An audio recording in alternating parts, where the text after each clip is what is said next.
Imana yaremye isi yikunze ndetse irema isi yitondeye kuko yifuzaga kugira ubuturo bw'abana bayo.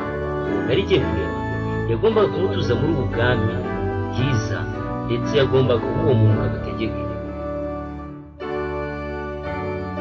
Hari urugamba rwabaye hagati y'icyiza n'ikibi, hagati y'intwari ikiranuka ndetse na Sekibi. Sekibi ashaka kwigarurira ubwo bwami umuntu yari yahawe.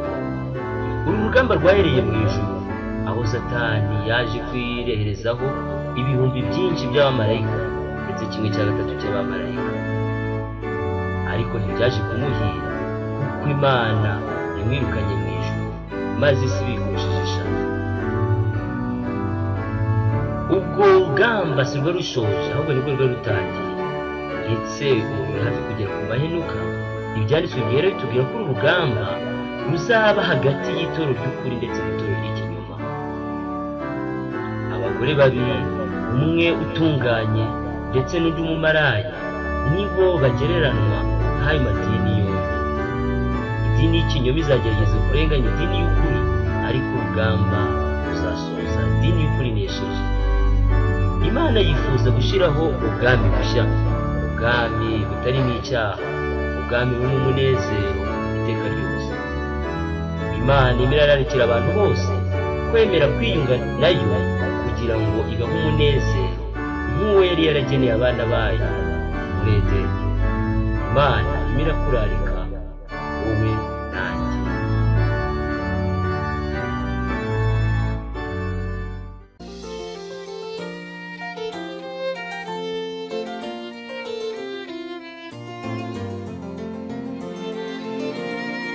Uhereye kera kose kuva Adamu na Eva bakimara gucumura icyaha kikaza mu isi, habonetse ubwoko bubiri bw'abantu ku isi, abubaha Imana n'abatayubaha. Ni ukuvuga ngo mu bihe byose bigomba kuzabaho ku isi hagomba kuba ariho abantu bubaha Imana n'abandi batubaha Imana. Guhera rero mu gihe cya Adamu akimara gucumura, ukaza kuri Kayini na Abeli, ukaza kuri Seti n'urubyaro rwa Kayini, ugakomeza kurinda kugeza ku gihe cya Yesu Kristo, hari amadini abiri ku isi.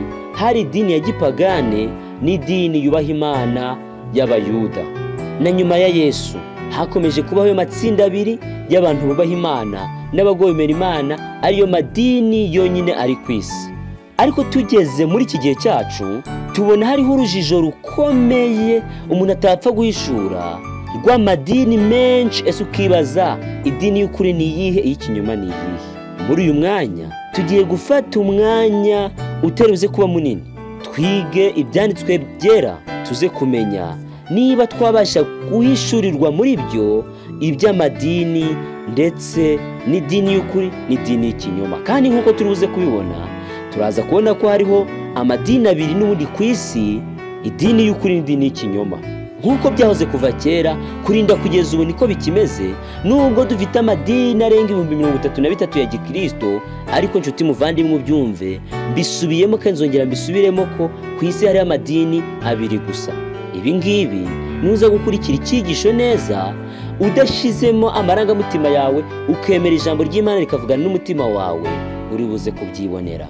Nuko rero ibyahishuwe biduhishurira amabanga akomeye y'amadini yagombaga kuzaba ku isi ndetse n'imikorere y'amadini abiri nk'uko ibyanditswe byera bigiye kubitwereka.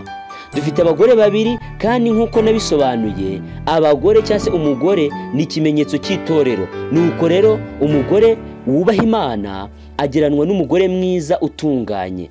Ariko umugore w'umumaraya wiyandarika, bigaragara ko adafite umugabo umwe ahubwo afite abagabo benshi, uwo nguwo ni idini yangiritse. Byanditswe byera rero bigiye kuduhishurira amabanga akomeye nshuti muvandimwe. Niba uri gukiza amagara yawe, kurikirana iki cyigisho kugira ngo umenye amabanga ahishwe mu byanditswe. Hari umugore uboneka mu byesho 17, we twe twamuvuzeho bihagije mu cyigisho cya 3 ndetse n'icya 2. Ariko nanone uyu munsi tugiye kumugarukaho tureba umugore wo mu byesho 12, kuko ni abagore babiri kuko navuze ni amadini abiri. Uri buze kumenya uruhande buri dini iri hano ku isi ibarirwamo. Muri byo bika uko ari bibiri. umugore rero mu byahishwe 12 ndagira ngo twibandaho cyane bitewe nuko umugore mu byahishwe 17 twe twarabonye byinshi kuri we. Reka twite ku mugore mu byahishwe 12 kandi iki cyigisho ndagira ngo uze kwita ku magambo ibice bya Bibiliya tugiye gukoresha ibyahishwe 12 tubigeranye n'ibyahishwe 2 na 3 hanyuma tuze kureba n'ibyahishwe 6. Ayo ni amasomo turuze guhuza, uretse ko isomo ryo mu byahishwe 6 ntari buze kuza kurivugaho byinshi, ndibuze kwibanda ku byahishwe 2 n'ibyahishwe 3 hanyuma nze no ku byahishwe 12 n'ibyahishwe 17. Mu byahishwe 12 tugiye kubona ngo iby'umugore n'ikiyo, ikimenyetso gikomeye kiboneka mu ijuru. Mbona umugore wambaye izuba, ukwezi kwari munsi y'ibirenge bye, ku mutwe yambaye ikamba ry'inyenyeri 12 kandi yari atwite, nuko atakishwa no kuramukwa, ababazwa n'ibise. Mu by'ukuri inshuti muvandimwe, niba witegereje neza ukibuka ibyo twabonye ku mugore mu byahishwe 17, mu byahishwe 17 umugore twahabonye ntabwo ari umugore utunganye, kuko mu byahishwe 17 hari umugore uteye utya. Haza umwe muri bamarayika 7 bari bafite za nzabya ndwi, arambwira ati ngwino nkwereke iteka maraya ukomeye azacirwaho yicara ku mazi menshi. Niwe abami bo ku isi basambanaga nawe, abari mu isi bagasinda inzoga arizo busambanyi bwe. Aya masomo yombi, aba bagore bombi urumva ko bahabanye. Mu gihe uwa mbere wo mu byahishwe 12 agaragazwa nk'umugore utunganye, umugore wambaye izuba, umugore rwose mwiza, ukwezi kuri munsi y'ibirenge bye, atamirijwe inyenyeri 12, ni umugore mwiza cyane. Ariko umugore mu byahishwe 17 ni umugore mubi, umugore w'umumaraya uryamana n'abami bo ku isi, wishoye mu busambanyi ku rugero ruhanitse. Nawe ubwawe uriyumvisha itandukaniro hagati y'aba bagore bombi. Uyu mugore wo mu byahishwe 12 nta wundi ni itorero ry'ukuri mu bihe byaryo byose, uhereye igihe itorero ry'Imana ryagaragariye ku isi. Kandi uyu mugore nk'uko tubibona ngo yari atwite, turuze kumenya uko gutwita uko ariko. Ariko kugira ngo umugore duhishurirwe amabanga ye, turaze kumenya ibimenyetso byakoreshejwe muri ibi byanditswe. Harimo ngo yari yambaye izuba. Izuba ni iki? Yesu Kristo muri Maraki agaragazwa nka zuba ryo gukiranuka. Muri make tutagiye kure, Yesu Kristo nugeranwa n'izuba muri iki gice. Ukwezi ni ibyanditswe byera Bibiliya. Nk'uko ukwezi kumurika umucyo gukwiye ku izuba, niko na Bibiliya umucyo imurika uva kuri Yesu Kristo. Kandi ngo yari atambirijwe ikamba ry'inyenyeri 12. Inyenyeri isobanuye umutegetsi, umwami. Hano inyenyeri 12 muzi ko itorero ry'Imana mu bika byaryo 2, hari igika cyo mu isezerano rya kera n'igika cyo mu isezerano rishya. Hose turahasanga ko iri toro ryari riyobowe navuga ngo n'inyenyeri 12. Ubwa mbere turibuka imiryango 12 ya Isirayeli. Iyi miryango 12 ya Isirayeli ari bo bana ba Yakobo, nibo bari bagize itorero ry'Imana by'ukuri. Tugeze mu isezerano rishya turaza gusanga ko iri torero nanone ryahawe intumwa 12, ari bo barishinze bakarikomeza. Nuko rero nta kabuza iri torero riragereranya itorero ry'Imana by'ukuri. Iri torero riragaragazwa ko ryari ritwite, cyangwa se uyu mugore ugeranye itorero yari atwite. Ese uwo yendaga kubyara ni muntu ki? Kandi uko uyu muhanuzi yabibonye ngo atakishwa n'ibise, ababazwa n'ibise nk'uwenda kuramukwa, nk'uwenda kubyara umwana w'umuhungu, nk'uko turibuze kubibona. Uyu mwana w'umuhungu ndagira ngo tumumenye bitewe nuko itoro rya Kristo ni naryo ryabyaye Kristo mu gihe cyo kuvuka kwa Yesu Kristo. Abayuda nk'abari bagize Abayisirayeli by'ukuri nibo bagombaga gukomokamo Yesu Kristo. Kandi tugeze ku murongo wa 5 w'iki gice turabona aho badusobanurira iby'umwana yabyaye uwari. Yaranditse ngo abyara umwana w'umuhungu uzaragiza amahanga inkoni y'icyuma, umwana we arasahurwa ajyanwa ku Mana no ku ntebe yayo. Hano batumenyesheje uwo mwana agomba kuvuka uwari we, ngo azaragiza amahanga yose inkoni y'icyuma. Uyu nguyu nta wundi ni Yesu Kristo, kuko uhereye mu isezerano rya kera kurinda kugeza ubu Imana niyo iyoboza amahanga inkoni y'icyuma. Yesu Kristo rero niwe mwana uvugwa hano itoro rya Kristo ryabyaye, ari we ugomba kuragiza amahanga yose inkoni y'icyuma. Kandi uyu mwana arasahurwa ajyanwa ku Mana ngo no ku ntebe yayo. Kuki yagombaga guhungishwa uyu mwana? Kuki yasahuwe? Nuko uyu mwana akimara kuvuka nanone dusomye hano ku murongo wa 4, umurizo wacyo ukura 1/3 cy'inyenyeri zo mu ijuru zijugunya mu isi. Icyo kiyoka gihagarara imbere y'uwo mugore waramukwaga kugira ngo namara kubyara gihereko kirye umwana we kimutsotsobe. Impamvu umwana yahungishijwe akajyanwa ku Mana no ku ntebe yayo nuko ikiyoka Satani binyuze mu ngoma yakoreragamo, ingoma ya Roma yariho mw'icyo gihe, ko yashatse kwica Yesu Kristo. Muribuka Herode ubwo yatangaga itegeko ko abana bose bafite imyaka 2 kumanura bagombaga kwica, atekereza ko agomba kwiciramo na Yesu Kristo. Kandi si ibyo gusa, muribuka ko Yesu Kristo nabwo ingoma y'Abaroma yakomeje kumuhiga. Ndagira ngo mbabwire ko mvuga ingoma y'Abaroma mwe mwumva ikiyoka, kuko ikiyoka kigaragarije mu ngoma y'Abaroma. Ahiga Yesu Kristo ashaka kumwica, ndavuga Satani ashaka kumwica. Nubwo yabigezeho, Imana yaje kumuzura, niko gutwarwa ajyanwa mu ijuru ku ntebe y'Imana. Nicyo bishatse kuvuga.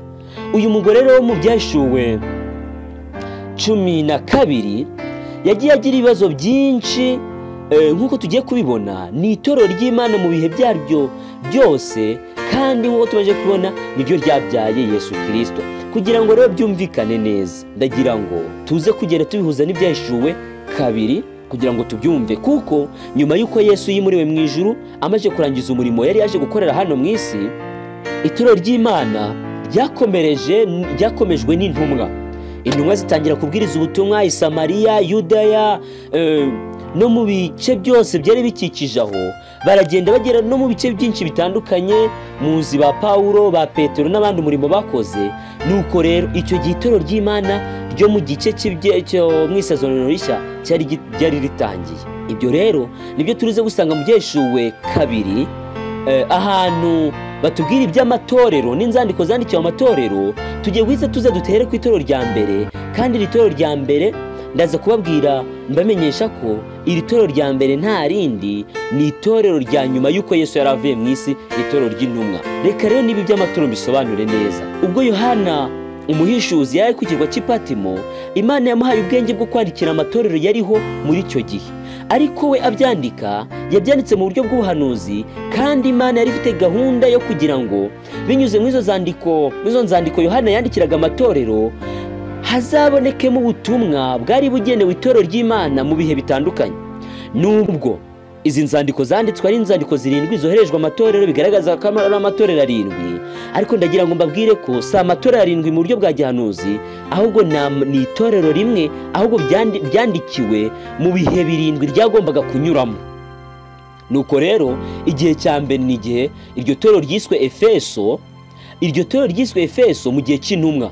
Wumve icyo Imana ivuga kuri Efeso. Efeso bisobanuye icyifuzwa. Baranditse ngo nzi imirimo yawe n'umuhati wawe no kwihangana kwawe, kandi nzi yuko utabasha kwihanganira abanyangeso mbi. Nuko wagenzuye abita intumwa kandi atarizo, ukabona ko ari abanyabinyoma. Uzi kwihangana kandi warenganyirijwe izina ryanjye ntiwacogora. Ariko rero mfite icyo nkugaya, nuko waretse urukundo rwawe rwa mbere. Iri torero biragaragara ko ni itorero ry'intumwa. Itorero ry'intumwa niryo ryari rifite ubushobozi, ryari ryuzuye Mwuka w'Imana, ryashobora guhishura abanyabibi, rikamenya abanyabugome, rikamenya abakora ibibi. Nuko rero itorero ryari rishikamye, kandi Imana yararishimye cyane. Icyo yarigaye ni kimwe, nuko baretse urukundo rwabo rwa mbere. Iri torero uhereye mu gihe ryashingwaga muri 31 Yesu Kristo apfa, ukaza ukarinda kugeza mu 100, iri torero ryari rishikamye. Ariko hafi mu myaka y'100 ryagendaga ricogora. Niyo mpamvu Imana yavuze ngo hari icyo nguhana kuko waretse urukundo rwa mbere.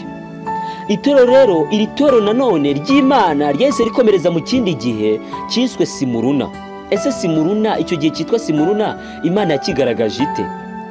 Imana yaravuze ngo wandikire marayika w'itorero ry'Isimuruna uti, uwa mbere ari nawe w'imperuka, uwari warapfuye none akaba ari muzima, aravuga aya magambo ati, nzi amakuba yawe n'ubukene bwawe, ariko rero uri umutunzi. Nuko utukwa n'abiyita Abayuda nyamara atari bo, ahubwo ari ab'isinagogi ya Satani. Ntutinye ibyo ugiye kubabazwa, dore Satani agiye gushyirisha bamwe muri mwe mu nzu y'imbohe, kugira ngo mugeragezwe, kandi muzamara iminsi 10 mubabazwa, ariko ujye ukiranuka ugeze ku gupfa, nanjye nzaguha ikamba ry'ubugingo. Iki gihe cya Simuruna mbabwire ko ari itorero rimwe ryandi ryashinzwe na Kristo, ariko ryari rigeze mu kindi gice cyiswe igihe cya Simuruna guhera mu 100 kugeza muri 313. Iri toro ryasakiranye n'ikibazo gikomeye cyuko ryari rihanganye n'abayuda biyitaga abayuda by'ukuri, ariko nanone bari bafite inyigisho zivangiwe, bakaba barashaka kuvangira iri toro ngo riyoberwe mu buyobe bukomeye. Kandi iri toro nanone ryari rihanganye n'akarengane gakomeye k'abami b'abaroma b'abapagane, ndetse akarengane kazwi cyane ni akarengane kakozwe mu minsi 10 ya gihanuzi, ariyo myaka 10 nk'uko twabibonye ko umwaka umungana n'umunsi mu buhanuzi, kahereye muri 303 kageze muri 313. Ibyo mu mateka biranditswe. Ako karengane karabaye gakomeye. Iri toro niko karengane Imana yavugaga bagomba gucamo, cyo ko Imana irabahumuriza iravuga ngo mwihangane mukomere, ukiranuka akageza kugupfa nzamuhemba ikamba ry'ubugingo. Iri toro rero iki gihe nacyo cyabayeho, kandi naryo urebye ryari rishikamye, ntabwo ryari ryakangiritse cyane, Iri jambo Simuruna risobanuye ikintu gihumura neza, kandi ngo kari agati kahumuraga neza, ngo kandi karushakaho guhumura iyo umuntu yagakandagiraga cyangwa se akagasiribanga. Ubwo rero ibi byasobanuraga ko binyuze mu karengane iri toro nibwo ryagaragazaga imbaraga zaryo. Icyakoze iri torero mu by'ubutunzi bw'iyi si ntibari batunze, ariko Imana yababwiye ngo nubwo mudatunze iby'iyi si, burya muri abatunzi kuko mufite ubutunzi bukomeye mu ijuru. Itoro ry'Imana nanone ryahise ryinjira mu kindi gice cya gatatu, aricyo gice cy'itorero rya Perugamo. Twumva ibyo marayika yavuze ku itorero ry'Iperugamo. Yaravuze ngo wandikire marayika w'itorero ry'Iperugamo uti ufite inkota ityaye ifite amugi impande zombi aravuga aya magambo. Ndagira ngo mbabwire ko aya magambo turi gutangiza yose agenda ahishura Yesu Kristo. Nzi aho uri kariho intebe y'ubwami bwa Satani iri, nyamara ugakomeza izina ryanjye ntiwihakane kunyizera. Kandi no mu minsi ya Antipa umugabo wakiranukiraga kumpamya wiciwe iwanyu aho Satani aba. Ariko rero mfite bike nkugaya, kuko iwanyu ufite abakomeza inyigisho za Balamu wigishije Baraki gushyira igisitaza imbere y'Abisirayeli kugira ngo barye intonorano kandi basambane. Hano iri toro nanone ryo mu iki gika cya Perugamo ni rya toro ry'Imana, ariko rigeze mu kindi gihe cyo guhera muri 313 kugeza muri 538. Iki ni igihe itoro ryari rigeze ahirengeye, kuko Perugamo ubwabyo bisobanuye ahirengeye. Iki ni igihe akarengane kahagaze. Iki ni igihe Konstantine yatanze uburenganzira ku itoro ry'Imana ryariho ryarisanzwe rirenganwa, nukaza kubesha avuga ko ahindutse umukristo, nuko itoro ryarenganwaga noneho rihabwa uburenganzira, ntiryaba rikirenganwa ahubwo rihabwa isumbwe mu bwami bwa Roma. Nuko navuze ngo nzi ko aho uri ari intebe ya Satani iri, nta handi intebe ya Satani iri ni Roma. Niho hahoze intebe ya gipagane yo gusenga ibigirwamana no gusenga Shitani. Niyo mpamvu yavuze ngo itoro rya Perugamo igika ryari rigezemo ni igika aho Roma yari igiye kwigaragaza mu mbaraga zayo, kuko muri iki gihe nicyo gihe Konstantine yabeshe ko abaye umukristo, nuko abapagane bose biroha mu itorero. Noneho itorero ryari rigeze ahirengeye ritangira gusingizwa. Akaga gakomeye kiroha mu itorero. Bavuze hano ngo mfite icyo nkugaya, kuko hari muri mwe harimo abakomeza inyigisho za Balamu zo gusambana. Ubundi Balamu na Baraki ibyabo tubibona mu kubara 24, aho Balamu wari umuhanuzi w'Imana yagira inama Baraki yo gushyira igisitaza mu nzira y'Abisirayeli, nuko Abisirayeli bakora ibyaha. Nuko no muri iki gihe Konstantine niwe wagaragaye nk'uwashyize igisitaza mu nzira y'ubwoko bw'Imana, kuko byari bibereye byiza itoro ry'Imana gukomeza kurenganwa kuruta uko Konstantine yari kubeshya ngo arihanye, maze bikazanira itorero ingorane isumbye iyo bari bafite mbere.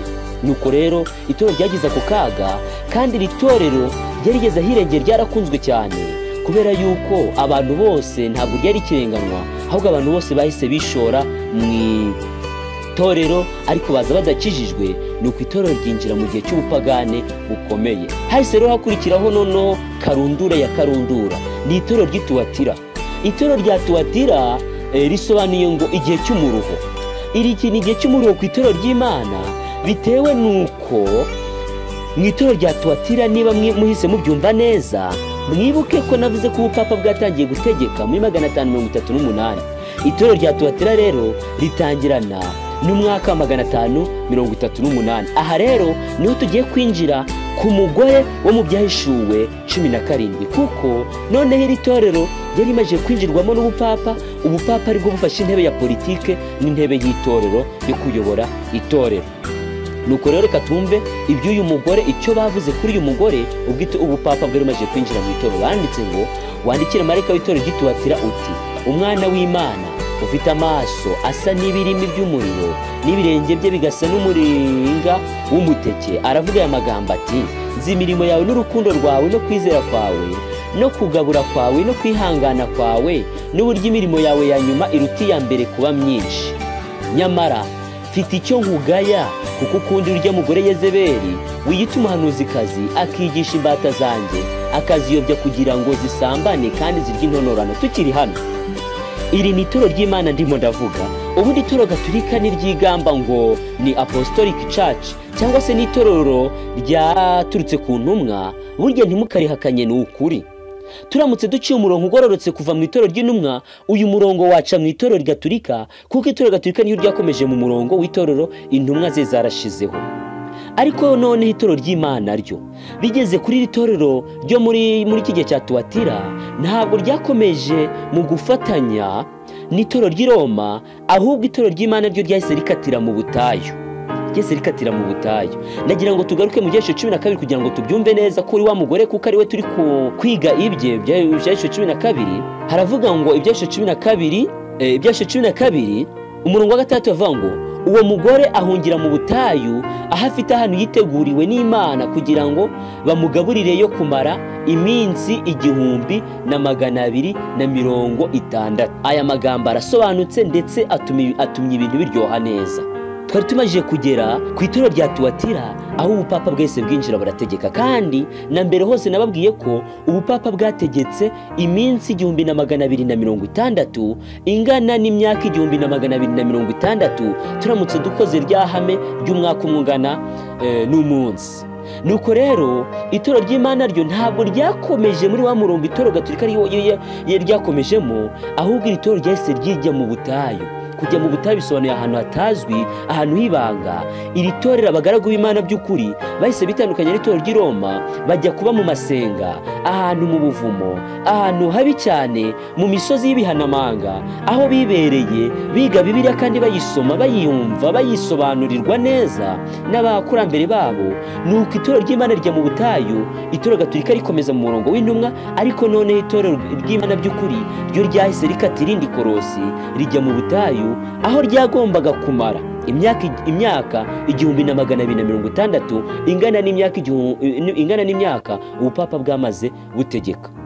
Nuko rero tumaze kubona ko ku itorero rya Tuwatira avuze ngo imirimo yawe ya mbere iruta imirimo ya nyuma iruta iya mbere. Kubera iki?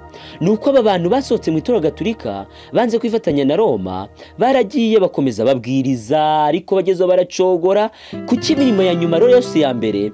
Nuko mu kurangira k'ubutware bw'ubupapa ubwo bakomerekaga uruguma rwica, mbere yaho gato ubugorozi aribwo bwatangiye buhaguruka mu itorero Gatolika, ariko nabwo rabagarirwa mu itorero ry'ukuri kuko bahagurutse nabo bigisha Bibiliya nk'uko iteye mu kuri kwayo. Niyo mpamvu imirimo ya nyuma iruta iya mbere, kuko hahise haguruka ubugorozi buje kuvuguruza ubupapa, kandi bahagurukana imbaraga zikomeye ku buryo bwahise buzunguza ubupapa kugeza ubwo ubupapa bwakomeretsa uruguma rwica. Muri uyu mwanya tugiye kubasobanurira icyo ubuprotestanti bisobanuye. Kugira ngo wumve icyo ubuprotestanti ari cyo, ugomba kubanza wasobanurirwa amateka y'itorero ry'Imana. Amateka y'itorero ry'Imana nk'uko twayabonye twiga ku bintu bijyanye n'umugore wambaye izuba kwezi kuri munsi y'ibirenge bye. Iri torero ry'Imana uhereye mu gihe cya kera, iyi si yahoze abantu bubaha Imana. Bigeze mu gihe cya Yesu nk'uwari uturutse mu ijuru yaje gushyiraho amahame adahinduka y'itorero rye. Itorero rye rirakomeza, rihera kurya intumwa, riraza, intumwa zirapfa zirashira, ariko itorero ry'Imana ryahagarara rirakomeza ribaho. Turaza rero turinda kugera mu mwaka wa 538 ubwo ubupapa bwajyagaho. Icyo gihe nibwo habaye nk'impinduka ikomeye mu bijyanye n'umurongo itorero ry'Imana ryagenderagamo, kuko itorero Gatolika ryaje rikomereza muri wa murongo, ariko rihindura ukuri, iby'ukuri babikubita hasi. Noneho babikubise hasi, itorero ry'Imana riza guhuza nko gusibangana, riza kumara imyaka myinshi igera birenga 1000 risa nk'iritariho. kuko tuzi ko ubutegetsi bw'ubupapa bwabayeho guhera muri 538 nyuma ya Yesu ukageza muri 1798. Icyo gihe cyose Bibiliya kigaragaje nk'igihe cy'umwijima. Ni igihe ituro ry'Imana ryari riri mu bihe bidasanzwe, ibihe by'umwijima, ndetse ryasaga nk'itari ku isi. N'abantu bake gusa bazi ukuri kwa Bibiliya. Ibindi kwari ukuri kuvanze n'ibinyoma, gusenga ibigirwamana, kubyerereza no kubiha agaciro bitagira umumaro. Ubugorozi rero, mbere yuko tuvuga Protestante, reka tuvuge icyo bita ubugorozi. Tugeze mu kinyejana cya 15 haje kuboneka umugabo witwa Yohana Wycliffe. Uyu John Wycliffe yari umwongereza, yari yarize cyane, maze aragenda yiga Bibiliya, yari iri mu Kilatini, arayiga cyane arayicengera, aza kuvumbura ko itorero gatolika ryabesha isi yose, atangira kurirwanya. Muri icyo gihe yagerageje no gufata inyandiko yari abonye zo mu Kilatini za Bibiliya, kuko abakatolika bo baranze gushyira mu ndimi abantu babumva, bayigumisha mu Kilatini kugira ngo abantu bate kuzumva ukuri kwa Bibiliya. Ariko Yohana Wycliffe we agerageza kwishyira mu Cyongereza kugira ngo ibikomangoma n'abantu bo mu Bwongereza babashe kuyumva. Ikizima nuko uyu mugabo itorero gatolika ritabashije kumwica, yaje gupfa urupfu rusanzwe, ariko akaba ari wowe bayintangiriro y'ubugorozi. Bigeze mu kinyejana cya 16 niho ubugorozi bwabaye nk'ubwongewemo imbaraga n'Imana ibwongeramo imbaraga gukora umugambi wayo kugira ngo ukuri kugaruka. Tubona abagorozi Guse, tubona abagorozi Yoramu, tubona abagorozi nka Luteri n'abandi ba Karuvini, ba Zwingli n'abandi benshi bagiye bahaguruka, bose bitewe no kwiga Bibiliya. Kandi igitangaje benshi bari abakatolike, kuko n'ubundi barahoze ari abakatolike. Ariko mbere yabo hariho n'abandi bari abagorozi bitwaga abavuduwa, cyangwa se abakene miliyoni, niko babitaga abakene miliyoni. Aba bantu bakaba ari abantu banze gukurikira ubupapa igihe bwahindura ukuri, babika Bibiliya, barayihisha, ndetse biza kubaviramo guhungira mu misozi ya Rezarupe, ahantu bahungiye. Baba ariho bajya kubaka ingo zabo, bashyira imiryango yabo, bahaba bahatuye bababaye, ariko bisengera Imana mu buryo bwabo. Icyo gihe rero nubwo byasaga nkaho mu isi nta kuri kurimo, ariko hari abantu bake bari bibereye ahantu nk'aho mu butayu, hatazwi, ariko bafite ukuri nyakuri. Abo rero barapfuye barashyira, ariko bapfuye babanje kubwiriza ubutumwa uko bashoboye. Kandi abo bose itorero gatolika ryagiye ribarenganya, ribica, uwo ryabashaga gufata wese byaramwicaga. Hanyuma yaho rero niho haje abo bahuse nababwiraga, haza ba Yoramu, haza Luteri, haza ba Karuvini, haza ba Nogis n'abandi benshi n'abazwingiri. Abo bagorozi bose benshi bari abakatolike, bagiye biyigira Bibiliya, bakaza kuvumba ko itorero gatolika ryabashutse, hanyuma bagahitamo guhakana no kwitandukanya. Ubugorozi rero bwaje kugira imbaraga cyane. Ubwo umugorozi ukomeye cyane witwa Luteri yahagurukaga, uyu Luteri akaba yari umupadiri waje kujya i Roma ashaka kugira ngo abone batangire umurimo we w'igipadiri. Ariko ageze i Roma abonye ibibi bihakorerwa, biza kumutera gufata umwanzuro ko itorero gatolika ariyo systeme antikristo, maze bimuha n'imbaraga zo kwitandukanya n'itorero gatolika. Amaze kubona uburyo ryinangira ku bintu bigaragara ndetse no ku makosa agaragara rwose, ryanze kwihanagura ryemera ukuri kwa Bibiliya. Arangije aravuga ati noneho mbashije kumenya ko iri torero ariyo antikristo yavuzwe, ariyo antikristo wavuzwe, mbashije kumenya ko n'ubupapa ariyo antikristo wavuzwe. Arangije itandukanya naryo. Nyuma kwitandukanya rero kwe habonetse n'abandi benshi baje gusobanurira ukuri, baza gusobanukirwa ukuri kwa Bibiliya, baza kumenya ko Bibiliya ariwe muyobozi. Mu gihe itorero gatolika ryo ryigisha ko Bibiliya ni umuyobozi, ariko igihe imihango idakurikijwe, igihe imihango itari guhuza na Bibiliya, imihango niyo igomba kubahirizwa, Bibiliya ikajugunywa ku ruhande. Uko kuvanga rero ukuri n'ibinyoma, Yesu yaravuze ngo bansengera ubusa, kuko amategeko bigisha amategeko y'imihango. Bityo kutemera ukuri kwa Bibiliya ukagendera ku mihango yashyizweho n'abantu gusa, rimwe na rimwe ikaba ari n'imihango ya gipagane. Ibi ngibi nibyo bituma habaho Babuloni, uruvange, akavuyo. Ibyo nibyo ubugorozi bwaje burwanya. Ubugorozi rero tuvuga cyane kuri Luteri, yamanitse amahame 95 agaragaza ibinyoma by'ubupapa, ndetse amanika ayo mahame agaragaza amakosa ubupapa bukora, bugurisha abantu b'Imana imbabazi zayo. Mu gihe agakiza katangiye ubupapa bwo bwakoreshaga icyo kintu ushaka gutanga imbabazi ukagurisha imbabazi, ibyo bitaga indulgensiya. Ibyo rero nibyo byasembuye Luteri, bituma haguruka atangira kubwiriza, atangira kubwira abantu ko agakiza kaboneka muri Yesu Kristo, atangira kubwira abantu ko Bibiliya ari yo ugomba kuba umuyobozi, atangira kubwira abantu ko agakiza ko Yesu Kristo ari we wenyine ugomba kwiringirwa, ko ari we Mana, ko ari we utanga imbabazi, ko ari we kwizerwa. Maze atangira gukura abantu kurangamira itorero gatolika nk'aho ari ryo ribasha gutanga umudendezo cyangwa se ari ryo rigomba gukurikirwa, maze abantu berekezwa kuri Yesu Kristo.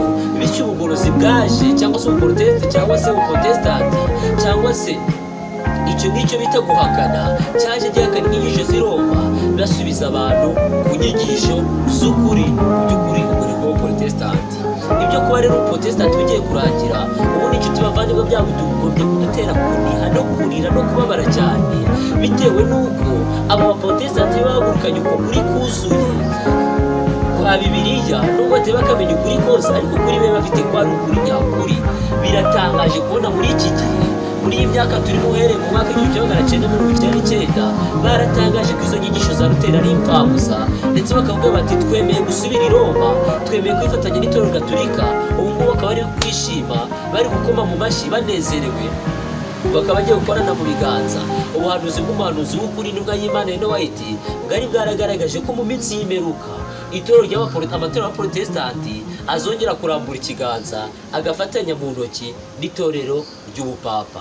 Ubu ngubu rero nk'uko tubibona, uhereye tariki ya 31 z'ukwa 10 2016 ukageza tariki ya 31 z'ukwa 10 2017, uyu wose ni umwaka w'ubuporotesitanti bwihaye wo kwishimira ko bwabayeho, ariko nanone bukaba buri kwizihiza umwaka wa nyuma bwitwa ubuporotesitanti, kuko 2017 kuri iyo tariki nabwo ya 31 z'ukwa 10 aribwo amadini y'abaporotesitanti menshi azashyira umukono ku nyandiko ko yemeye gusubira mu maboko y'ubupapa. Inshuti bavandimwe rero biteje ingorane, ndetse ntabwo twabasha gusobanura uko bizagenda nyuma yaho. Ikintu kimwe twe tuzi ni uko ijambo ry'Imana ryaduhishuriye ko mu minsi y'imperuka Yesu azaza, iyi si iriho abantu babiri gusa. Hariho abantu bubaha Imana, hariho n'abantu batayubaha. Abubaha Imana bakurikiza amategeko yayo uko yuzuye ari 10 n'isabato irimo, ndetse bafite guhamya n'ukwa kwa Yesu, mu gihe abandi bo bazaba bavanga ukuri n'ibinyoma, ndetse bazaba barakoze icyo bita ekimenisi cyangwa se impuzamatorero itagira aho ihuriye n'imisengere y'ukuri. Nibyo rero turi kubona bimusohora muri iyi minsi, birimo birasohora mu maso yacu, inshuti bavandimwe ntitubimenye, birimo birasohora mu maso yacu, inshuti bavandimwe ntitubyiteho.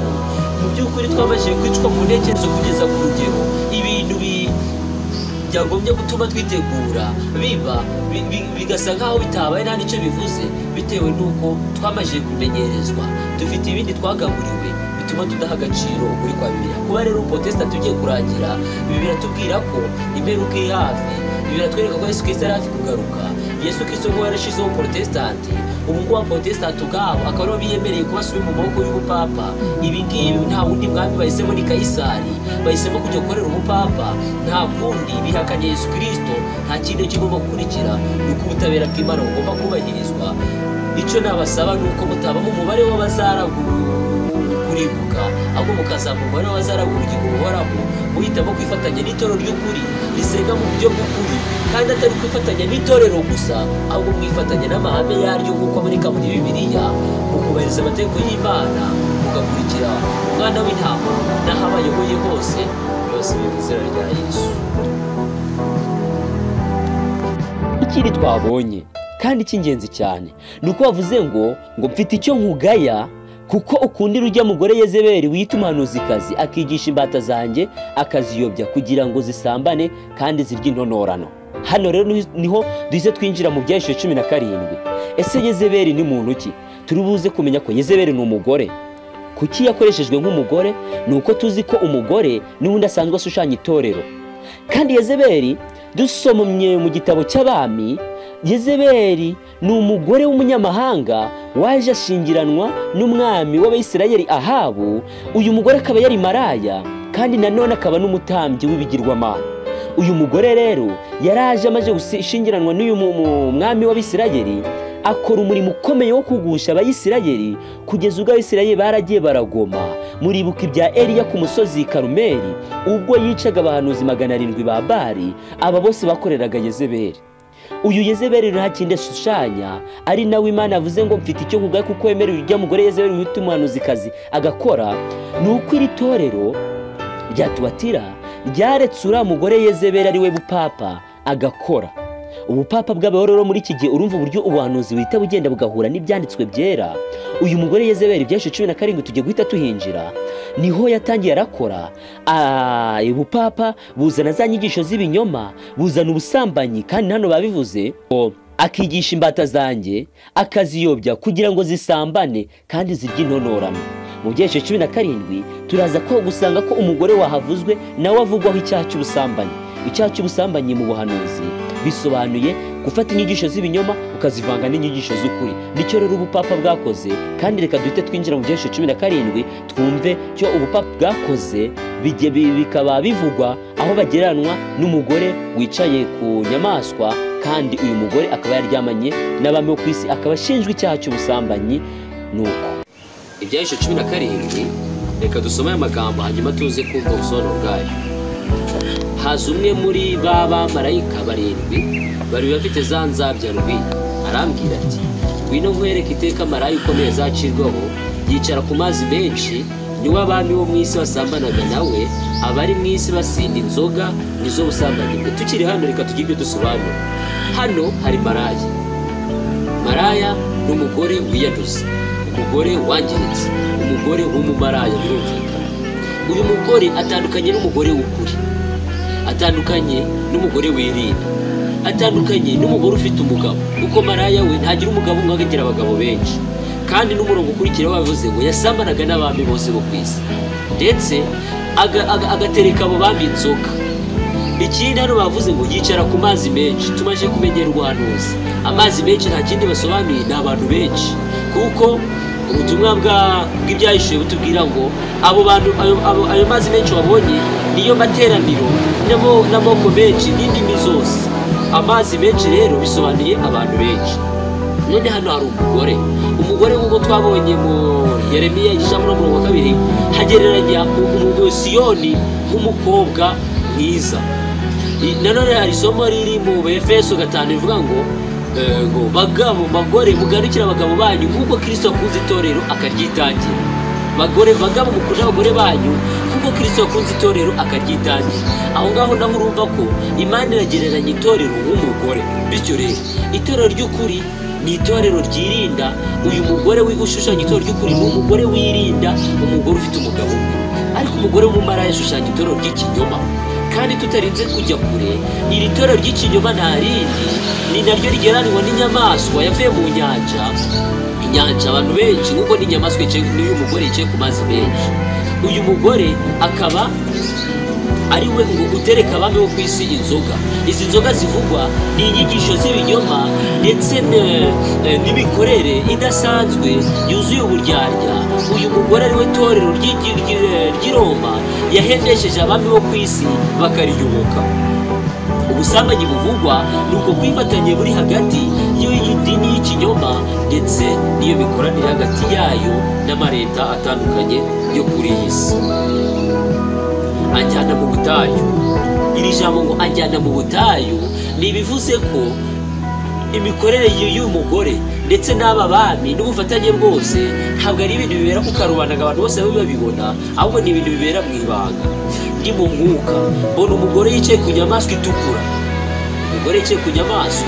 Inyamaswa nanone tubyibukiranyije, inyamaswa isobanuye ubwami. Bishatse kuvuga ko uyu mugore yari afite ubwami, yari afite ubutegetsi, kandi tuvuze ko uyu mugore ari itorero ry'i Roma. Biratangaje kubona ubuhanuzi buhura muri ubu buryo. Itorero Gatolika ni iryo torero ryonyine rifite leta n'itorero rifatanye, aho papa yohereza amambasaderi mu bihugu bitandukanye no mu Rwanda arimo. Ndetse iyi nyamaswa yuzuye amazina yo gutuka Imana. Amazina yo gutuka Imana nk'uko twabibonye ni ya magambo icyambere yo kuvuga ko idini Gatolika ibasha kubabarira ibyaha, abapadiri n'abapapa basha kubabarira ibyaha n'abakardinali n'ababishopu. Ikindi ni icyo bakora cyo kwiyita Imana, niko gutuka Imana. ifite imitwe 7 n'amahembe 10. uwo mugore yari yambaye imyenda y'umuhengeri n'umuhemba, yari arimbishijwe n'izahabu n'amabuye y'igiciro cyinshi. uramutse urebye inyambaro y'umuhengeri n'umuhemba namwe mu mabara akoreshwa n'umupapa, ndetse ngo yari yambaye arimbishijwe izahabu n'amabuye y'igiciro cyinshi. ibi bisobanuye ubutunzi itorero gatolika rifite, ndetse abashakashatsi bagaragaza ko itorero gatolika rifite 60% y'amafaranga yose abitse muri banki y'isi ikoresha. ikindi, itorero gatolika rigaragara nk'irifite imitungo ahantu hose riba ku isi, ahantu hose mu bihugu bitandukanye rigiye rifitemo imitungo, ndetse rifite n'imitungo mu bigo bikomeye, mu nganda zikora imodoka n'indege n'izindi nganda nyinshi tutazi, n'ibindi bigo byinjiza amafaranga. uyu mugore rero arakize, ararimbishijwe, afite ubutunzi bwinshi. hano haranditse ngo mu ntoki ze yari afite igikombe cy'izahabu cyuzuye ibizira n'imyanda y'ubusambanyi. tekereza, igikombe ubwacyo ateruye ni icy'izahabu, ariko muri icyo gikombe huzuyemo ibizira. ubwe yiyita ko ari idini, maze abantu bakamuyoboka. ariko ibyo atanga muri icyo gikombe cyari izahabu n'uburozi n'ibintu bitagira agaciro, ndetse hano byageranyijwe n'imyanda y'ubusambanyi bwe. niba ubusambanyi ariko gufatanya ibinyoma n'ukuri, ubwo imyanda y'ubusambanyi bwe n'ibya binyoma nyine. ariko ngo mu ruhanga rwe yari afite izina ry'amayoberane, ngo Babuloni ikomeye, nyina w'abamaraya kandi nyina w'ibizira byose byo mu isi. aya magambo nayo arakomeye. Babuloni ikomeye, itorero gatolika rigaragajwe nk'aho ariyo Babuloni. icyakora turi kubuze kwigarukaho, turasanga ko Babuloni ari itorero gatolika, ndetse n'abandi bose basenga mu buryo bwa gipagani. ngo ni nyina w'abamaraya, hariho maraya, uyu mugore ubwe ni maraya, ariko nanone ngo ni nyina w'abamaraya. bishatse kuvuga ko iyi ni idini y'ikinyoma, ariko yabyaye andi madini. nimurebe ibyo Papa Paulo yigeze kuvuga ahagana muri 2000 niba ntibeshya, yaravuze ngo amadini y'abaprotestanti yose agomba kugaruka kuri nyina. uyu nyina nta wundi ni iri dini katolika. ndetse muri 2017 muri tariki ya 30 abaprotestanti ubwabo bazihamirikiza ko basubiye kwa nyina, basubiye kuri origine yabo cyangwa se ku nkomoko yabo ari i Roma. aba bamaraya babo rero bavuga ni amadini yose ya giprotestanti adakurikiza ukuzi kwa Bibiliya nk'uko kuri. ni amadini yose ya giprotestanti ahakana ukuri kw'isabato. ni amadini yose ya giprotestanti ahakana gutsindishizwa n'umurimo wo kwizera nka Yesu Kristo ari we musimbura, ari we uduhuza n'Imana. ayo madini yose yigisha ibinyoma bivanga n'ukuri niyo bamaraya bavuzwe hano. kandi gitangaje kuri uyu mugore w'umumaraya turi kubona ukomeye, ari we itorero gatolika, nuko ngo ari nyina w'ibizira byo mu isi. ibibi byose bikorerwa mu isi, inshuti bavandimwe, Bibiliya iduhishuriye ko tugomba kujya kubishakira i Roma, nubwo tutabasha kubigaragaza neza, kuko ibintu byose itorero gatolika bikora mu ibanga, ariko itorero gatolika niryo ryishe inyuma y'ibikorwa bibi byose birimo yakorerwa hano muri iyi si. hari ibirego byinshi rigenda riregwa byo gufata abana ku ngufu, utwana tw'uduhinja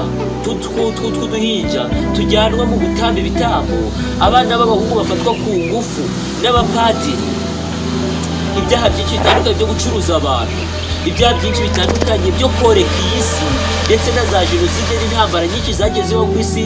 umva uburyo Papa Francis ndetse n'abandi bapapa bagiye basaba imbabazi. mu by'ukuri nta gushidikanya ni we nyine w'ibizira byose bikorerwa mu isi. ikindi kintu kiduhamiriza kuri uyu mugore twavugaga ari itorero gatolika ni uyu murongo wa 6 uvuga ngo mbona ko uwo mugore asinze amaraso y'abera n'amaraso y'abahowe Yesu. ikintu itorero gatolika riri gukora gikomeye ni ugusaba imbabazi y'ibyaha byakozwe mu gihe cy'umwijima, ubwo itorero gatolika ryarenganyaga abantu ndetse rikica abantu bagera muri miliyoni 60 ribahora gutunga Bibiliya ndetse no kwigisha ukuri kwa Bibiliya, maze icyo gihe bakabita abahakanyi. bamara kwitwa abahakanyi bagahita bicwa bazira gusa gutunga Bibiliya no kwigisha ukuri kwa Bibiliya. rero hano umurongo wa 3 avuga ngo uwo mugore asinze amaraso y'abera ndetse n'amaraso y'abahowe Yesu. nta rindi iri torero gatolika ryo ryabikoze, ntabwo turibeshera. muri iki gihe ririmo rasaba imbabazi y'ibyo bintu byakozwe, imbabazi z'ibyo bintu iri dini byakoze. iryo rero rivugwa hano muri BYAHISHUWE 17, akaba ari itorero rihabanye kure n'itorero rijyanwa n'umugore kuva mu BYAHISHUWE 12 turibuze kubona. ngo icyakora namuhaye uburyo bwo kwihana ariko ntiyashaka kwihana ubusambanyi bwe. Ese uyu murongo wa 21 ushatse kuvuga iki? Iri jambo Imana irimo ngo namuhaye uburyo bwo kwihana ariko ntiyashaka kwihana ubusambanyi bwe, birashaka kuvuga iki? Nshuti bavandimwe, nta kintu cyo kigomba gusigara tutakimenye. Ubundi ubupapa bwahawe amahirwe yo kwihana. Abagorozi bose bahagurutse bashaka kwihanisha itorero gatolika ry'i Roma.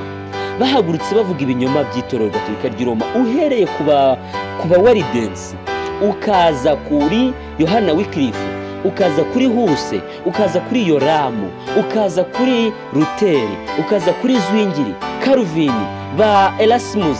Aba bagorozi bose nta kindi babagenere kwari kugira ngo batere itorero gatolika kwihana. Bararibwirije ubutumwa bwiza, bajya mu nkiko, baricwa, bahamya Imana, bagaragaza ibinyoma by'itorero gatolika. Ntako batagize kugira ngo itorero gatolika ryihane, ariko itorero gatolika ryanze kwihana ubusambanyi bwaryo. Nuko rero niyo mpamvu Imana ivuga ngo namuhaye amahirwe yo kwihana ariko yanze kwihana ubusambanyi bwe. Nicyo bisobanuye. Ubugorozi nta kindi bwari bugendereye kwari kugira ngo itorero gatolika ryihane, ko kugira ngo abapapa bihane, ko kugira ngo bahindukire babone ibibi babamo, za indurugensi y'abazireke, kugurisha imbabazi z'Imana babireke, gusenga abatagatifu no kuzamura Mariya nk'ikigirwamana kazi. Kandi ibyo byose bigenda bihuzwa n'ibigirwamana bya kera, no kuzana inyigisho ziteye urujijo za purgatori, no kuzana inyigisho z'umuriro w'iteka ryose, no kubamba Yesu Kristo muri buri gitambo cya misa, no gukora n'ibindi byaha byose itorero rikora. Ntako abagorozi batagize kugira ngo barihane, baricyahe, ryihane, ariko iri torero ryanze kwihana. Ubugorozi nta kindi bwari bugendere. Niyo Imana ivuga ngo icyakora namuhaye uburyo bwo kwihana ariko ntiyashaka kwihana ubusambanyi bwe. Niyo mpamvu twaje kubona ko mu byinshi 17 uriya mugore ugeranwa na Babuloni ikomeye, ntabwo Imana yavuze ngo mugende mubwirize Babuloni yihane, ahubwo Imana yaravuze ngo ubwoko bwanjye nimusohoke muri Babuloni. Bishatse kuvuga ngo abantu bari mu itorero gatolika barimo bagomba kumenyeshwa ubutumwa bwiza bakihitiramo, kandi ntabwo bagomba gukorwa umurimo wo kubwiriza itorero gatolika ngo ryihane, ahubwo tugomba kubwiriza bari mu itorero gatolika bakamenya ukuri, bakitandukanya n'itorero gatolika bagasohoka. Niki Imana ivuga, kuko iri torero ryahawe amahirwe ahagije yo kwihana, ryanga kwihana, bityo Imana yararihaze, yararisesemye. Icyo Imana ivuga, iravuga ngo ubwoko bwanjye nimusohoke kugira ngo mutazasangira ibyago ngiye kuzateza uyu murwa wa Babuloni, cyangwa se ibyago ngiye kuzahanisha uyu mugore wo mu byesho 17. Mwumve rero icyo Imana itivuga izakorera itorero, avuga ngo dore nzamugusha ku buriri, mutezana amakuba menshi n'abasambane be nibatihana imirimo yabo mibi. Abasambane nibo bagomba kwihana. Aya ni amadini yaguye. Aba ni abantu bakurikira itorero gatolika. Ariko itorero gatolika rigira misa nziza, rigira kwiyoberanya gukomeye, ku buryo abantu benshi batwarwa ingamira bibwira ko ibintu byaryo ari ibintu bitunganye, ariko iri torero ryarayobye. Imana iravuga ngo rero wowe n'abasambane bawe nzabagusha ku buriri. Bisobanuye ukuntu abantu bose bazagumya kwiyomatanya n'iri torero bagomba kuzahanwa igihano kimwe cy'uko bagomba kuzazira ubusambanyi bakora, cyangwa se uku gusenga mu buryo bw'ikinyoma. Kandi Imana yatanze umuburo mu BYAHISHUWE 18, aho ku murongo wa 4 avuze ngo ubwoko bwanjye nimusohokemo. Nuko rero mbere y'uko abantu barinda kurwa mu busambanyi, itorero Imana iravuga ngo ubwoko bwanjye nimusohoke mu murwa wa Babuloni. Ubwoko bwanjye nimureke kwifatanya n'itorero gatolika. Ubwoko bwanjye nimureke kuguma gufatwa mu mitego y'abapapa. Nimusohoke muze murwanire ukuri, mwige ibyanditswe byera, mumenye icyo mbashakaho. Nuko rero nibatihana nta kabuza bazagwa ku buriri bw'uyu mugore, kandi n'abana be nzabicisha urupfu. Amatorero yose amenye yuko ari njye urondora ubwenge n'imitima, kandi ko nzitura umuntu wese wo muri mwe ibikwiriye ibyo yakoze. N'abana be mwibuke mu gihe 17 aravuga ngo uyu mugore yari nyina w'abamaraya, kandi twaje kumenya ko aba bamaraya nta bandi ni amatorero ya giprotestanti yaguye, kandi n'itorero gatolika ubwaryo rirabyihamiriza ko ari nyina w'abamaraya, ari wo wabyaye andi matorero ya giprotestanti. Bityo rero Imana irimo ihamagara amadini ya giprotestanti gusohoka akareka kwifatanya n'itorero gatolika. Ariko natabikora, Imana yavuze ngo nzabahana kandi nzabicisha urupfu, muzapfa mupfane na nyoko wanyu uyu wababyaye, ari we torero gatolika. Nuko rero ni umuburo ukomeye, ariko ukwiriye kumenyeshwa abantu bose bakihana. Nuko rero iri torero rimaze kuvamo hahise hakurikiraho irindi torero. Ndagira ngo mbabwire si itorero ahubwo ni ikindi gihe cy'itorero ry'Imana cyakurikiyeho. Iri ni itorero rimwe turi kureba ariko mu bihe bigiye bitandukanye by'amateka y'isi. Hahise hakurikiraho ikindi gihe inyuma y'uko ubupapa bwari bumaze gutsindwa, bumaze kwamburwa imbaraga bwari bufite ku bantu. Hahise hakurikiraho ikindi gihe abagorozi be bamaze kubaho, abagorozi bamaze guhungira muri Leta Zunze za Amerika. Ndetse ndagira ngo mbangaruke mu gihe 12 kugira twumve ibyo uyu mugore yakorewe, kugira ngo tugende tubihuza byumvikane neza. Mu gihe 12 mwibuke ko ari cyo gice turi kwiga. Ku murongo wa 14 byashe 12 vango umugore ahabwa amababa abiri nk'ay'ikizu kinini kugira ngo aguruke ahungire mu butayu ahantu he aho agaburirwa igihe n'ibihe n'igice cy'igihe arindwi icyo kiyoka. Icyo kiyoka gicira amazi ameze nk'uruzi inyuma y'uwo mugore kugira ngo amutembane. Uyu ni wa mugore rya torero ry'Imana. Nuko rero torero ry'Imana rigeze mu gihe cy'ubugorozi ryakubitanye n'akarengane gakomeye nyuma y'uko ubupapa bwanze kwihana no kureka ibyaha no kureka imihango y'abanyarwanda ry'ipagane na byandi byose navuze. Iri toro ryese rihindurira umujinya ku ntumwa z'Imana, ku bagorozi. Nuko rero Imana ifata aba bantu, kuko ravuze ngo Imana ryari riri mu butayu. Ibyo kuba mu butayu nabivuze, kandi ryagombaga kumarayo iki gihe kigana imyaka 3 n'igice, kuko nababwiye ko igice cy'igihe, ibihe n'igihe n'igice cy'igihe nta kindi bisobanuye. Ibihe ni imyaka 2, igihe ni umwaka umwe, igice cy'igihe ni igice cy'umwaka, bikaba imyaka 3 n'igice. Umwaka ugira iminsi 360, wakuba ugasanga ko iyi myaka 3 n'igice ifite iminsi 1460 ikangana na ya minsi twabonye umugore yamaze mu butayu aho yari yarahungishijwe. Kandi nibyo bagarutse hano bavuga, kuko uyu mugore nyine yajyanwe mu butayu aho iri toro ryari riri rituje ryihera mu bihanamanga, riri mu bwihisho bw'isumba byose. Ariko none ku murongo wa 15 icyo kiyoka gicira amazi ameze nk'uruzi nyuma y'uwo mugore kugira ngo amutembane. Nuko rero ibi nta kindi bisobanuye. Igihe ubugorozi bwahagurukaga nyuma ya myaka, uretse ko itari yakarangiye neza, ubugorozi buhaguruka bwarahagurutse bubwiriza itorero gatolika kugira ryane nk'uko twabibonye, ryanga kwihana icyo Satani yakoze abinyujije mu itorero gatolika, nuko ryese rishiraho uburyo bwo kurenganya abo bagorozi no kubica. Muzi ko benshi bagiye bicwa urupfu rubi. Ibyo iri toro ryakoze biteye agahinda, n'uburyo ryishe ubwoko bw'Imana n'abana b'Imana barenga miliyoni 60. N'inkiko za Roma zitwa Inquisition zakoragwagamo ibikorwa bibi byo kubabaza abantu kugeza ubwo umuntu yumvaga neza icyamuruhura ari uko yapfa. Nuko rero iki kiyoka cyaciriye amazi menshi ariyo karengane kahise gasukwa kuri uyu mugore kw'iri torero, kuraba bari bahagarariye itorero ry'Imana by'ukuri ari bo bagorozi. Nuko ngo ariko isi iramutabara. Isi ni iki? Isi nta yindi aho isi ivuzwe iyo utabaye ni Leta Zunze za Amerika, kuko abagorozi bahise bahungira, abasirokotse bahise bahungira muri Leta Zunze za Amerika ngo yasama akanwa kayo imira uruzi rwa cya kiyoka cyaciriye. Nta kindi bishatse gusobanura, nukuntu akarengane kabaye nk'akamizwe nuko ubwoko bw'Imana bwahise buhungira muri Leta Zunze za Amerika. Nuko Imana yatabaye ubwoko bwayo, nta kundi itoro ry'Imana ryese rikomereza muri Leta Zunze za Amerika. Ari nayo mpamvu iki gihe tuvuga ko Amerika ari igiprotestanti, bitewe nuko abaprotestanti cyangwa se abahakanyi bahakanaga inyigisho z'i Roma basohotse bakaza bakinjira muri Amerika, hanyuma bakashinga ubwami bwari bushingiye ku giprotestanti, ku kubaha Imana no kubaha Bibiliya. Icyakoze ibigendanye na Amerika byo twarabibonye mu cyisho cya 4, n'uburyo abajesuite bakoze uko bashoboye kugira ngo barembure Amerika, ndetse no mu iki cyigisho twabibonye turagenda turushaho no kubibona. Ariko nukuri Amerika yari yahagurutse nk'igihugu Imana yari ikoze cy'ubuhungiro bw'ubwoko bwayo. Nuko rero ndagira ngo tugaruke mu Byeshuwe 3 tubone none itoro ryese ryinjira mu nyuma y'akarengane, na nyuma yuko rigeze muri Leta Zunze za Amerika. Abagorozi bageze muri Leta Zunze za Amerika bahise bagwa mu kindi gika. Itoro ry'Imana ryese rigera mu kindi gika cyitwa icyo Marayika yavuze mu ubu buryo. Wandikire Marayika y'itoro ry'Isarudisi ufite imyuka 7 y'Imana n'inyenyeri 7, aravuga aya magambo ati: nzi imirimo yawe nuko ufite izina ry'ukuriho nyamara ukaba uri intumbi. Uzi icyo amagambo ashatse kuvuga? Ngo yuko ufite izina ry'ukuri hari kuri kaburi intumbi. Nuko ubuprotestanti bugeze muri Leta Zunze za Amerika, nabisobanuye kenshi no mu cyisho cya 4.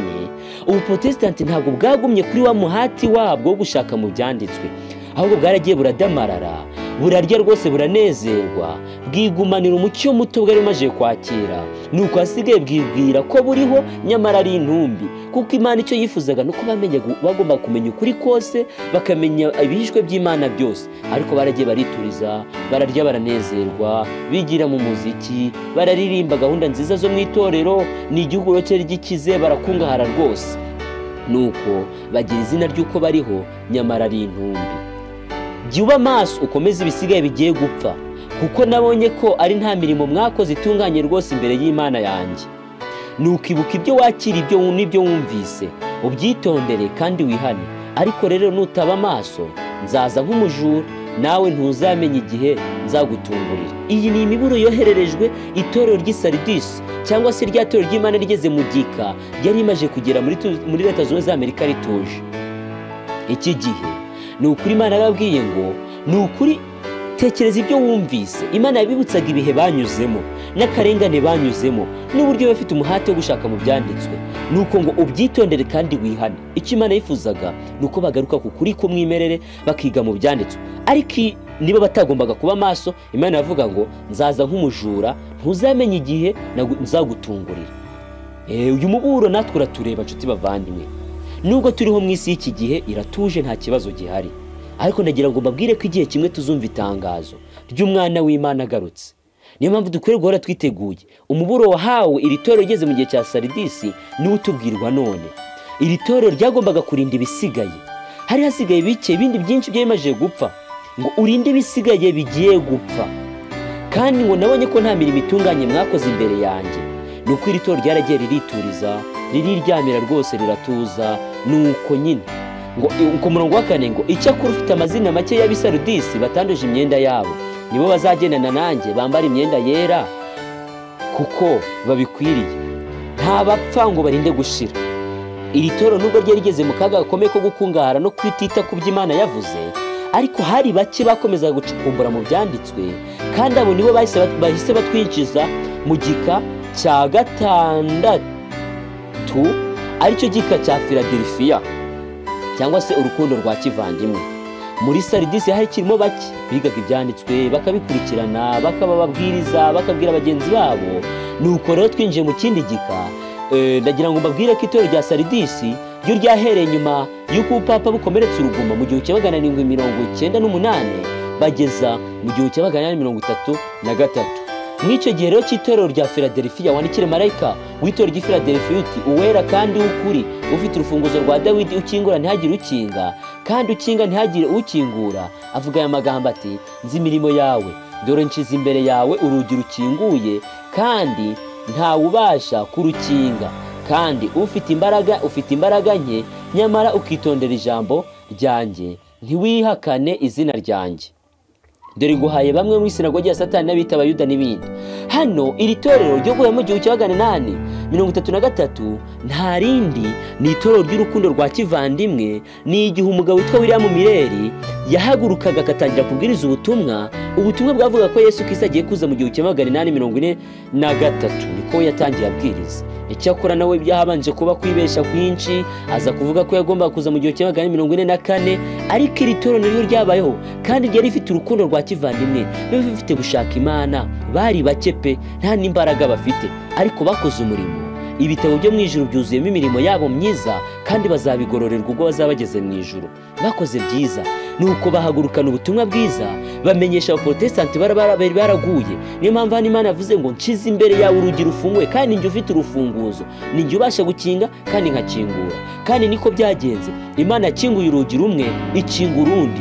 Ni ukuvuga ngo kugira ngo tubyumve neza, ndagira ngo bamenyeshe ko Imana yakinguye urugi rw'ahera cyane. Hari amategeko y'Imana, harimo itegeko ry'isabato. Abantu barinjira, bamenya isabato, bamenya ukuri kose, bamenya ubuturo bwera, bamenya n'icyo bwari bugendereye, bamenya amategeko y'Imana, bamenya ko igihe cy'urubanza gisohoye. Iki gihe ukuri kose kwaramenyekanye. Nuko Imana yarafunguye, iha amahirwe amatorero ya Giprotestanti yose kwinjira, kugira ngo noneho buzuze icyo ubuprotestanti ari cyo, hanyuma bamenye ukuri kose gushyitse, baragwa ubugingo buhoraho.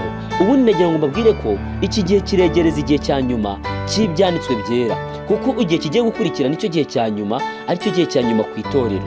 Iki gihe cya Philadelphia rero cyari igihe kisa nk'icyegereza cya nyuma.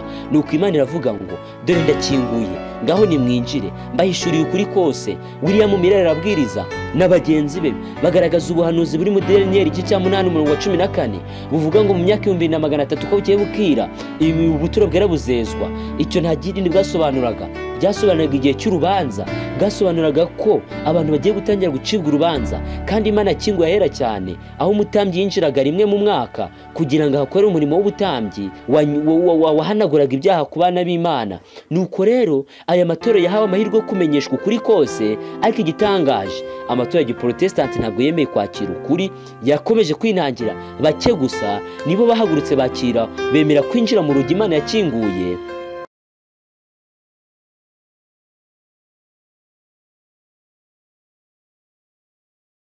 Mwitegereze ibi, muziki Imana yatangiye gukora mu gihe cy'imyaka 500. Imana yatangiye gusubizaho buri mugabane wose w'ubuturo bwera wari warasiribanzwe mu gihe cy'imyaka y'umwijima.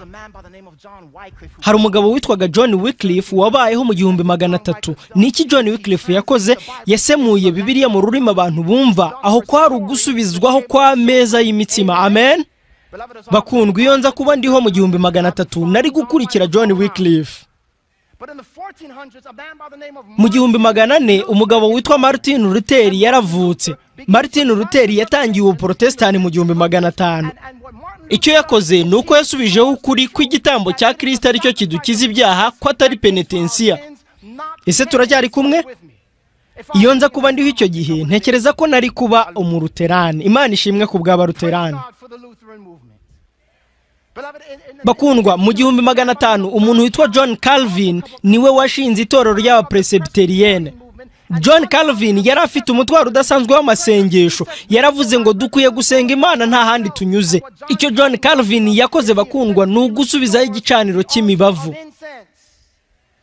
Mu 1600 haje uwitwa John Smith. Ubwo yararimo kwiga Bibiliya yaravuze ngo reka nitonde gato, nukwiriye kuminjagirwaho amazi, ahubwo ukwiye kubatizwa wibizwa mu mazi menshi kandi ukihana ukanatura ibyaha byawe mbere y'uko ubatizwa. Yahindutse uwashinze itorero ry'ababatista.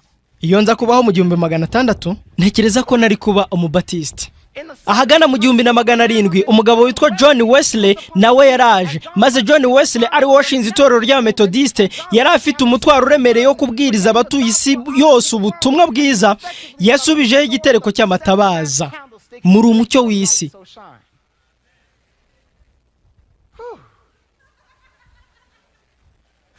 Ndumva ni nko mu masiganwa. Dusigaje iminota 10 gusa, bakundwa. Ubwo rero hasigaye umugabane umwe w'ubuturo bwera ugomba gusubizwaho.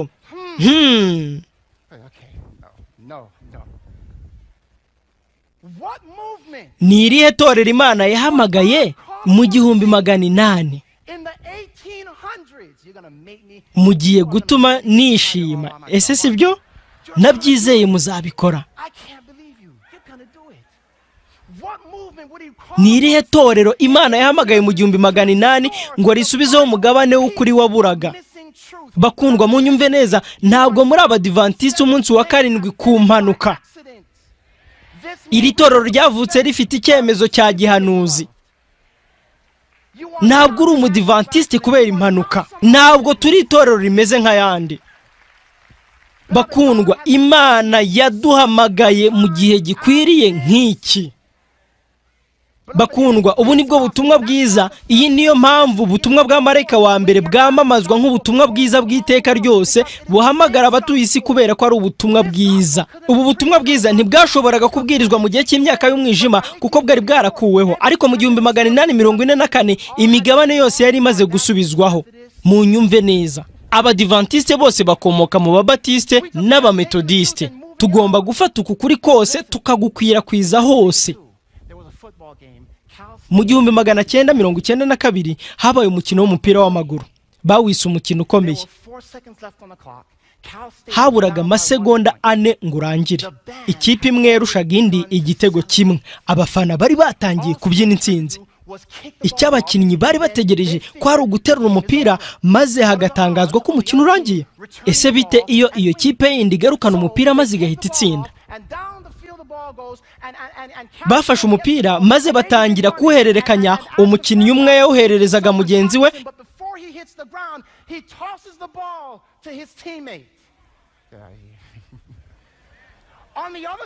noneho ku rundi ruhande abafana bari bahagurutse biteguye kubyina intsinzi.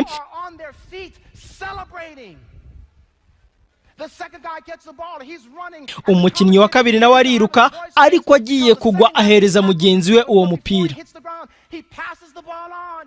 Uwa gatatu abigenza atyo, uwa kane nawe biko, n'uwa gatanu nawe bigenda gutyo, uwa gatandatu abantu bose baragurutse batangira kurangurura.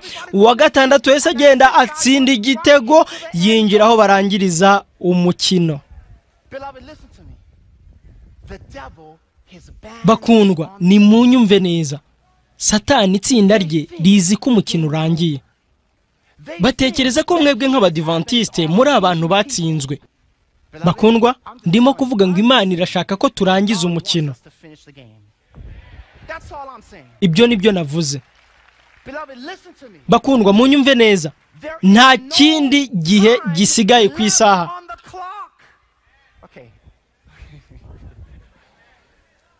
Igihumbi 844 nicyo cyari igihe cya nyuma cya gihanuzi. Mu bitekerezo byanjye ndabona abamarayika bahagurutse bazunguza amababa yabo, barimo baratubwira ngo nimwihute mugeraho umukino urangirira.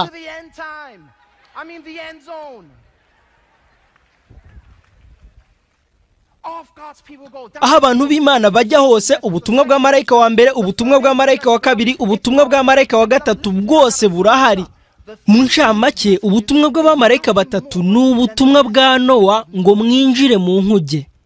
Ngo mwinjire mu nkuge. Uko bahita binjira mu kindi gika cy'itorero rya nyuma, ari ryo torero rya Laodikiya, risobanuye ngo gucira abantu urubanza. Iki nicyo gika cya nyuma kandi kigomba kurangirana no kugaruka kwa Yesu. Nta kindi tugomba gutegereza. Nuko rero wumva icyo Imana ivuga ku itorero rya Laodikiya. Iravuga ngo wandikire marayika w'itorero rya Laodikiya uti, uwitame n'umugabo wo guhamya kandi ukiranuka w'ukuri, inkomoko y'Imana yaremye, avuga aya magambo ati, nzi imirimo yawe yuko udakonje kandi ntubire. Iyaba wari ukonje cyangwa wari ubizi. Nuko rero kuko urakaza uyazi udakonje ntubire, ngiye gukuru. Kuko uvuga uti, ndi umukire ndatunze kandi ndatunganiwe, ntacyo nkennye, utazi yuko uri umutindi wo kubabarirwa kandi uri umukene n'impumyi ndetse wambaye ubusa. Dore ndakugira inama, ungureho izaba atunganyijwe mu ruganda, ubone kuba umutunzi, kandi ungureho n'imyenda yera kugira ngo wambare isoni z'ubwambure bwawe zitagaragara, kandi ungureho umuto gusiga ku maso yawe kugira ngo uhumuke. Itorero ryese rinjira mu kindi gika, ubwo Imana yamaraga gufungura urugi, abantu bakagera imbere y'Imana, bakabona amategeko y'Imana n'isabato bakayakira. Bahise bafata izina ry'Abadivantisi umunsi wa karindwi. Abari bategereje umunsi wa karindwi usobanuye isabato. Nuko itorero ry'Imana ry'ukuri ririho muri iki gihe ni itorero ry'Abadivantisi umunsi wa karindwi. Ariko iri torero naryo rifite ikibazo gikomeye kandi Imana yarihaye inama.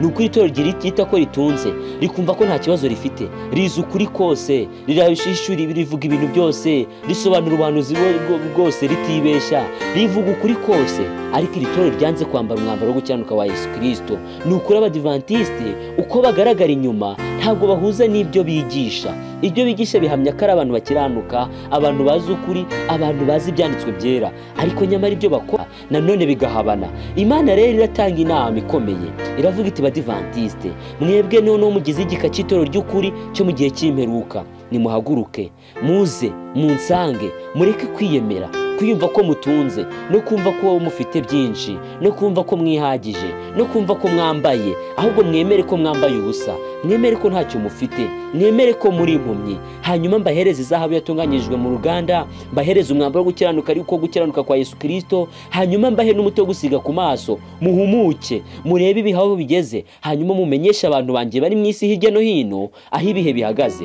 Badivantiste mukanguke, uyu muburi Imana yatanze nanjye ndawusubiramo. Badivantiste mukanguke, iki nicyo gihe. iki ni igihe tugomba kumenyesha isi yose aho isi ihagaze. None tuzabimenya gute tudafite umuto gusiga ku maso? Iki ni igihe cyo kugaragariza abantu gukiranuka kwa Yesu Kristo. Tuzabikora gute tutambaye umwambaro wo gukiranuka kwa Yesu Kristo? Iki ni cyo gihe cyo kugaragariza abantu kuri no kwizera nyakuri bya Bibiliya. Tuzabikora gute kandi tutarabatunze, ahubwo turi abakene, dukennye ku rukundo nyakuri ruva kuri Yesu Kristo? Mukanguke inshuti bavandimwe, mwumve kandi namwe mwumve ibi mutari abadivantisi umunsi wa karindwi. Turabahamagara kugira ngo muze mwifatanye n'itoro ry'Imana by'ukuri. Ubu ngubu hishuriwe amabanga akomeye. Dore itoro ry'Imana ry'ukuri mu byesho 12 umurongo waho usoza ari nawe ugiye guhita ufunga ibi byose twavugaga. Byesho 12 wumva icyo Imana ivuga. Ku murongo 12 bavuga ngo ikiyoka kirakara wa mugore kiragenda ngo kirwanya abo mu rubyaro rwe basigaye bitondera amategeko y'Imana kandi bafite guhamya kwa Yesu.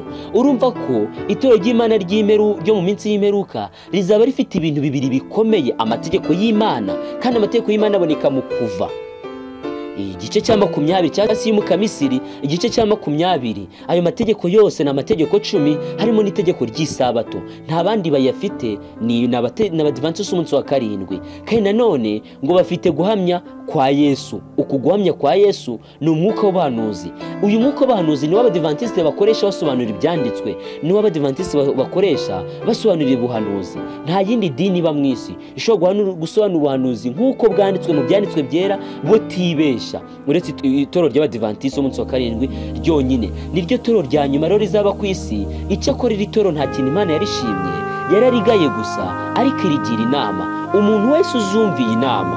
Uyu mugabo wo guhamya yavuze yo kugenda tukagura imyambaro yo gukiranuka, tugashyikira ubutunzi buboneka muri Yesu Kristo, hanyuma tugafata n'umuto usiga ku maso. Aba nibo bazagororerwa ubugingo buhoraho, aba nibo bazanesha.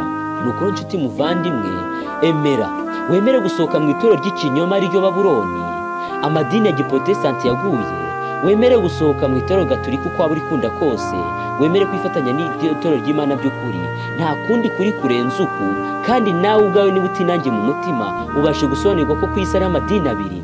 Mu buhe buryo? Hari itoro Gatolika kandi nabyo ubwaryo rirabyihamiriza ko hari amadini abiri, kuko ryo ravuga ngo niba abadivantisi batari mukuri, niba abadivantisi batari mukuri, Gatolika niyo iri mukuri. Nuko rero tubasha kumenya itoro riri mukuri gute? Itoro ryigisha Bibiliya ukwiri ritavanze niryo toro riri mukuri.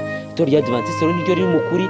Emera wifatanye naryo icyo byagusaba cyose, nubwo naryo ubwaryo rinengwa kuko ibyo rihamya atari byo rikora, ariko harimo bake muri ryo bemeye kandi bahagaze mu kuri kandi bazanesha urugamba. Nuko rero ngwino wifatanye naryo nawe uzaneshe.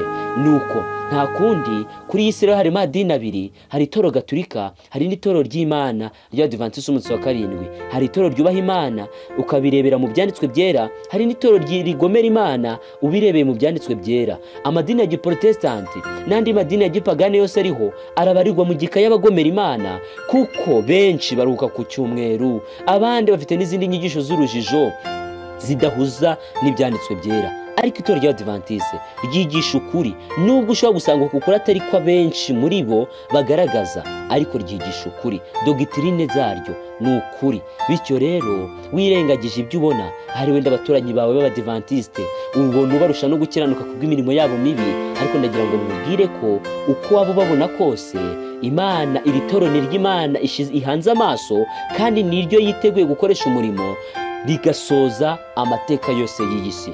Reka rero nkwifurize guhirwa mu myanzuro ufata. Nuko ijambo ry'Imana rirakomeza ritubwira ngo unesha byeshuwe 3. Haranditswe ngo umva inama iri toro ryakomeje guhabwa nzo. Dore mpagaze ku rugi ndakomanga, umuntu niyumvije ijyanje agakingura, nzinjiriwe dusangire. Hari benshi bari mu iri toro rya Adventiste umunsi wa karindwi bagiye kuzasobanukirwa ko Imana ihagaze ku rugi, ndetse n'ubu bari gusobanukirwa kandi bagiye kwitegura gukingura, Imana igasangira nabo. Nuko Imana ibaha amasezerano akurikira ngo unesha nzamuha kwicarana nanjye ku ntebe yanjye y'ubwami, nk'uko nanjye nanesheje nkicarana na Data ku ntebe ye. Ese wowe ntiwifuza kunesha? Mudivantiste nawe utari umudivantiste, ndakwifuriza kugira ngo wemere gukingura Yesu Kristo aze mwicarane musangire, ngo reka tujye inama, naho ibyaha byawe byatukura tukutuku nzabihindura umweru, akubabarire. Kandi numara kunesha uzicarana na Yesu ku ntebe y'ubwami igiye kwimikwa mu minsi mike igiye kuza. Murakoze.